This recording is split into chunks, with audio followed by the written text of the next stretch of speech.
Bible Study Guide. Day 62, Numbers 18 to 20. In chapter 18, God speaks to Aaron to reiterate the duties of the priests and the Levites.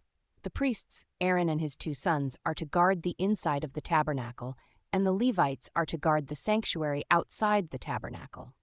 God makes it clear that if a Levite passes into the part reserved for the priests, they'll both die. This highlights the importance of following God's instructions and respecting the sacredness of certain roles and places. Then God tells Aaron that all the holy offerings and tithes from the Israelites are to be given to him and his descendants. God gives instructions on how the offerings are to be divided amongst the priests and Levites, emphasizing that they will not receive any inheritance of land like the other tribes.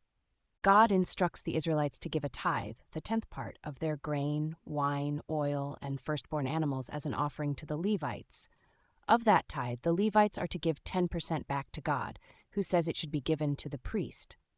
This offering is to be given willingly and is seen as an act of gratitude towards God for all he has provided. This serves as a reminder to us that those who serve God full-time should be supported by the offerings and tithes of God's people. It is important for believers to give faithfully and generously to support those in ministry. In chapter 19, God gives instructions for the purification ritual involving a red heifer. This is to be done in order to remove any impurity caused by coming into contact with a dead body, which is considered a major defilement according to Jewish law. The ashes of the burnt red heifer are mixed with water to create the water of cleansing, which is then used to purify anyone who has come into contact with a dead body. This ritual serves as a reminder of the consequences of sin and the need for purification before coming into God's presence. As the Israelites continue their journey, Miriam, Moses' sister, dies and is buried.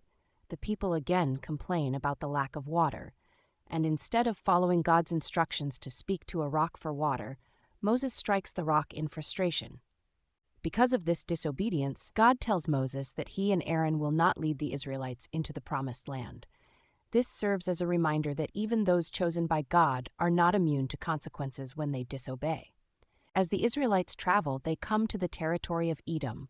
The Edomites are the descendants of Esau, the son of Isaac, the grandson of Abraham, and the older brother of Jacob, whom all the Israelites are descendants of. The Israelites ask for permission to pass through, promising not to take anything from their land. However, the Edomites refuse and threaten them with military force if they try to pass through.